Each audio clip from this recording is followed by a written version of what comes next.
all the other human beings, most of them, they are blindly following their parents. The Christian, he is a Christian because father is a Christian. The person is a Hindu because father is a Hindu. Most of the Muslims are Muslims because their fathers are Muslim. This atheist is thinking, his father, his parents may be religious, but he does not believe in the gods which his parents worship. Most of the atheists, we realize, have become atheists because they believe in science and technology.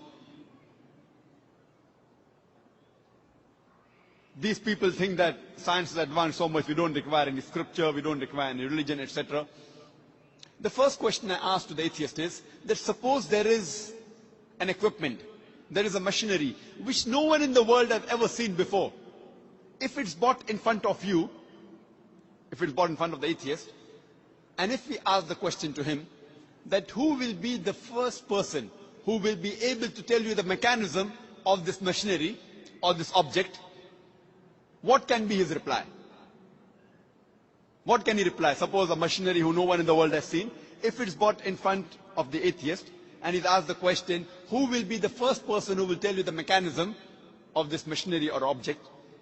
The reply the atheist will give you is the first person who will tell you the mechanism is the manufacturer. Some may say the creator, some may say the inventor, some may say the producer. Whatever they say, it will be somewhat similar. Either they say the creator, the manufacturer, the producer, the inventor. It will be somewhat similar. Just keep it at the back of your mind. Then ask him the next question.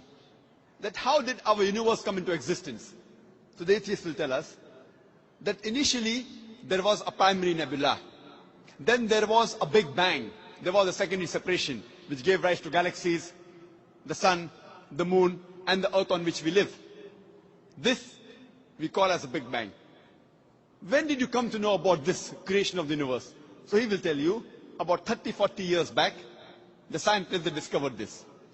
You ask him the question, but what you're talking about the Big Bang is already mentioned in the Quran, in Surah Anbiya, chapter number 21, verse number 30, which says, أَوَلَمْ يَرَ الَّذِينَ كَفَرُوا.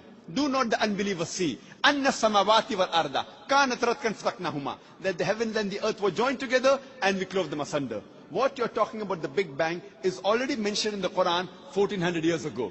Who could have mentioned that? So the atheist will say, maybe it's a fluke. No problem. Don't argue with him. You continue. The light of the moon, is it its own light or reflected light? So the atheist will tell us that previously we thought the moon has its own light. Recently we have come to know in science, recently means 100 years back, 200 years back, we have come to know that the light of the moon is not its own light but a reflected light. The Quran mentions 1400 years ago in Surah Furqan, chapter number 25, verse number 61, that blessed is he who had placed the constellation in the sky and placed therein a lamp, a sun, having its own light, and moon having reflected light or borrowed light.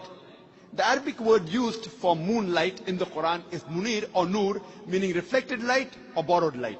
Who could have mentioned in the Quran 1400 years ago that the light of the moon is not its own light but reflected light, which we have come to know recently?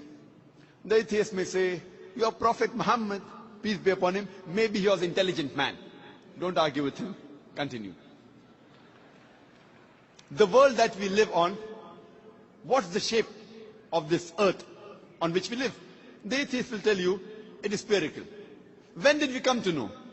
So he will tell us, it was 1597 when Sir Francis Drake, when he sailed around the earth, that he proved that the earth was spherical. But the Quran says 1400 years ago, in Surah Naziyat, chapter number 79, verse number 30, وَالْأَرْضَ بَعْدَ ذَلِكَ دَحَاهَا. And thereafter, we have made the earth egg-shaped. The Arabic word dahaha, one of its meaning is the earth is an expanse. The other meaning is derived from the Arabic word duya, which means an egg. And it doesn't refer to a normal egg. It refers to the egg of an ostrich. And we know the world is not completely round like a ball, but it is geospherical in shape. It is starting from the pole. And if you analyze the shape of the egg of an ostrich, that too is geospherical in shape.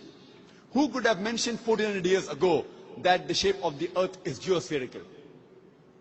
Again, the atheist may say, your prophet, maybe he super intelligent. Don't argue with him. You can continue. When I was in school, I had learned that the sun was stationary. It revolved but did not rotate about its own axis. So the atheists will say, is that mentioned in the Quran? I say, no, that is what I learned in school. When I passed my school in 1982, approximately 12 years back, I had learned the sun was stationary, did not rotate about its own axis.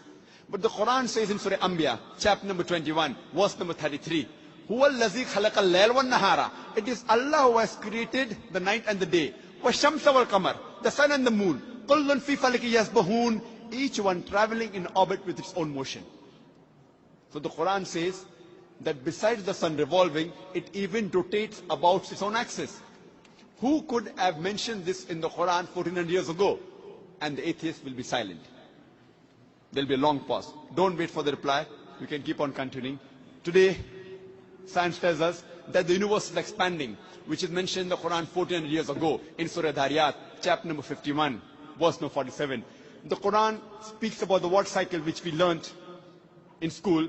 It was Sir Bernard Palissy in 1580 who first described the water cycle, how does the water evaporate from the ocean, forms into clouds, moves into the interior, falls down as rain. This water cycle is spoken about in great detail in the Quran in several verses. In Surah Az-Zumur, chapter 39, verse 21. In Surah Rum, chapter number 30, verse 24. In Surah Hijr, chapter 15, verse 22. In Surah Mu'minun, chapter number 23, verse number 18. In Surah Nur, chapter number 24, verse number 43. In Surah Rum, chapter number 30, verse 48. In Surah Araf, chapter number 7, verse number 17.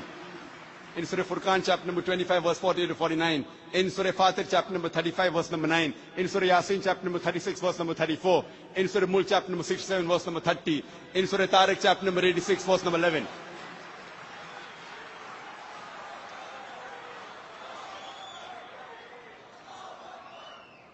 There are hundreds of verses in the Quran which only speak about the water cycle, which science has discovered recently. We can keep on talking that today we have come to know that the plants have got sexes which we did not know earlier. Quran says in Surah Taha, chapter number 20, verse number 53, that the plants have got sexes, male and female. Today we have come to know that there are two types of water, sweet and salty. And there is a barrier between them, which is mentioned in the Quran in Surah Furqan, chapter 25, verse 53, and Surah Rahman, chapter 55, verse 17 and 18.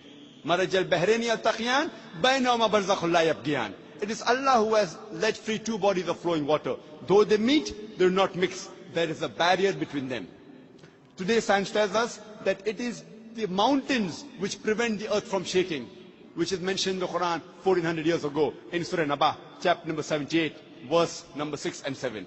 The Quran speaks about biology, that we have created every living creature from water, every living thing. In Surah Anbiya, chapter 21, verse number 30, Quran mentions this 1400 years ago. The Quran speaks about zoology, about the lifestyle of the spider in Surah Ankabut, chapter 29, verse 41. About the ant in Surah Namal, chapter 27, verse 17 to 18. About the bee in Surah Nahl, chapter number 16, verse 66, 68, 69. The Quran speaks about embryology in Surah Alaq, chapter 96, verse number 1 and 2. We have created the human being from alaqa, a leech-like substance, which we have come to recently. The Quran speaks about embryological stages in Surah Mu'minun, chapter 23, verse number 12 to 14. You can go on talking about the scientific points. There are more than 1,000 verses in the Quran which speak about science. After every scientific fact, you ask the question, who could have mentioned that in the Quran? The only reply the atheist can give you is the creator, the cherisher, the manufacturer, the inventor, the producer. This creator, this manufacturer, this producer, this inventor, we Muslims call him as Allah.